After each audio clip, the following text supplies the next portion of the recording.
Debentures பார்ப்போம், bank loan பார்ப்போம். கரெக்ட்டா? இதெல்லாம் நம்ம லைபிலிட்டின்னு சொல்றோம்.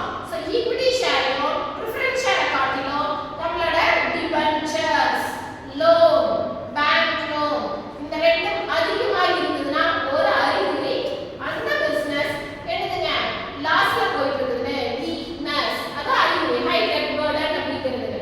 அடுத்து பாத்தீங்கன்னா இன்டர்னல் ஆபரேஷன்ல பாத்தீங்கன்னா ஆல்வேஸ் பிரச்சனை இருக்கும். ஒண்ணு மிஷனரி ஃபால்ட் ஆகும், இல்லனா எம்ப்ளாயிஸ் கரெக்ட் டைம் வர மாட்டான், 4 நாளைக்கு வருமா வழி லீவ் போட்டுருவான். அப்ப அந்த ப்ரொடக்ஷன் ஸ்டாப்பேஜ் ஆகும் பொழுது ஆட்டோமேட்டிக்கா நமக்கு என்ன ஆகுங்க, எல்லா ஆக்டிவிட்டி நின்னு போயிடும். It leads to final loss. Next பாத்தீங்கன்னா limited production, inferior quality and low technological knowledge and weaker brand.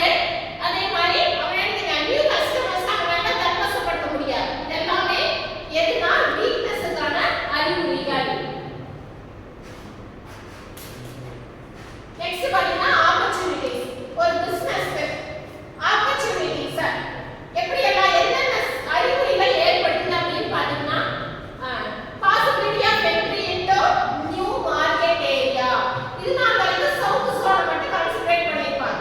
இனிமேல் வாய்ப்புகள் எங்க நார்த் சோன். இப்போ குளோபலைசேஷன் ஆயிடுச்சு. அப்போ உலக மார்க்கெட்டை கூட நம்ம என்ன பண்ணலாம், ரீச் பண்றதுக்கான வாய்ப்புகள் இருக்கு, அவங்களோட வசதிகளும் இருக்கு, ரிசோர்சஸும் இருக்கு. அடுத்தது opening new market, taking over of competitive firms. அவனோட போட்டியாளர் நிறுவனங்கள் இருப்பாங்க இல்லையா, அவனை டேக் ஓவர் பண்றது, பர்ச்சேஸ் பண்றது, அமால்கமேஷன் பண்ணா டேக் ஓவர் பண்றது. நெக்ஸ்ட் பாத்தீங்கன்னா அவன் என்ன பண்ணுவான், ஜாயிண்ட் என்டர்பிரைஸ் அக்ரிமெண்ட்ஸ் டெவலப் என்ன பண்ணுவான், காம்படிட்டிவ் கெபாசிட்டி. சோ அவன் நம்பர் 1 அப்படிங்கற பொசிஷனுக்கு வரதுக்கான அனைத்து வாய்ப்புகளும் உங்களுக்கு இருக்கும். அடுத்து பாத்தீங்கன்னா இதுனா நியூ ப்ரொடக்ஷன் லைன். ஆல்ரெடி அவங்கள்ட்ட நிறைய ப்ராடக்ட்ஸ் இருக்கு, அதுல புதுசா ஒரு ப்ராடக்ட் லைன் ஆட் பண்றதுக்கான பாசிபிலிட்டிஸ் அவங்களுக்கு வரலாம். அதே மாதிரி கஸ்டமரோட ரிக்வயர்மென்ட் வந்து ஹைலி சாட்டிஸ்ஃபை பண்றதுக்கான எல்லா அவங்களோட ப்ராடக்ட் அப்படி இருக்கும்.